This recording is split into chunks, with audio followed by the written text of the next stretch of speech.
دومره اسانه ریسیپي در کوم کنه چې دونه با خوب اسان نه چې څونه دا اسانه ریسیپي ده. یعنې بس دا ټماټر پیاز او دا یو تورمخې سي دا پکې ور واچوئ الو بخاره او دا لوبیا چې دا د چې ټوله شپه مو نه خوشته کړي بیا ماته مه وایئ بیا ډو داسې پخوئ ما بس او لوبیا ورسره واچوئ او مالګه او زیره دا هم پکې واچوئ چې لږ دا خوشبو یې ښایسته به د کور کې راځي دنیا پاوډر هم پکې اچولی شي. ښه دی کې ما اوږه اچولې ده ښه څه شوه والله ډېره کنجره ده پټه شوه پکې ښځه خیر دی. دا دې له به موږ ورکو پرېشر د څلوېښتو د پنځوسو د شپېتو منټو چې څومره ورکوئ چې لکه لوبیا ښه نم شي بیا ورسره څه کوم بیا درته ښیم. داسې اسان کار دی که نه.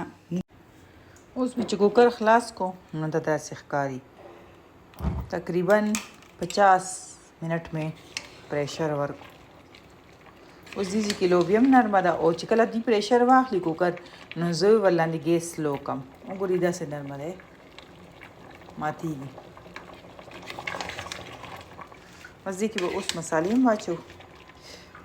او لکه دې کې موږ دې نه لوبیا چاټ دپاره موږ چتولی شو دا څه دغه نه ده لکه چاټ کې سي خو ماستې او چاټ مساله یې که نه دغه شانتې پکې نه لږه شانتې زه دغه کوم زیاته ده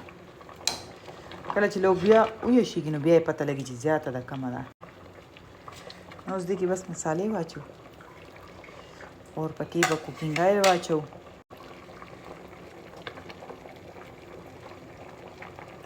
کوکینګ آیل مې پکې واچولو بس دا به اوس موږ د شانتې تیز ګیس باندې پخو نو ورسره به دا سمسۍ چې ده دې باندې به یې لړو داسې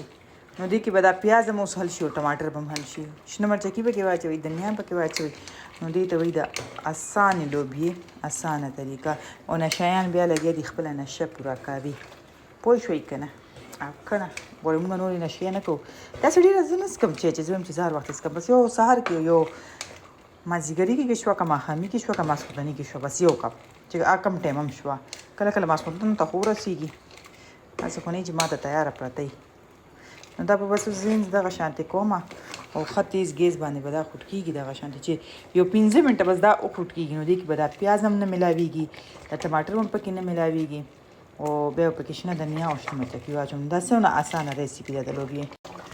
نو دلته د دې 15 منټه اوس پوره شوه او که چاته لګي چې دا کوکینګ آیل چې پکې ما واچول د دې به کچه خوند یا غوړو نو موږ ته خو هېڅ داسې نه لګي او نه فیل شوي دي دې کې اوس نه ټماټر شته نه پیاز شته حل شو خو بیا هم که تاسو داسې لګي نو خیر دی تاسو غوړو کې زیره واچوئ او شنه مرچکي واچوئ چې هغه څنګه پکې سره شي لکه یو منټ کې دنه بس مرچکي سره شي بس پکې واچوئ غوړي دا یې تړکه شوه بیا دا خو تاسو باندې ده که نه چې څنګه طریقه ورسره تاسو کوئ وګورئ مزېداره لوبیا تیاره شوه. اوس په لاندې ګیس بند او دلته شوه دا بلکل تیاره. اوس چې دا څونه ټینګه دا ښکاري که نه دا دې نه هم ټینګه شو دې سره چې تنوري نان وي چې دا کمه مزه کوي خو داسې تروشه تیاره شوه ځکه چې دې کې ما الو بخاره چې اچولې وه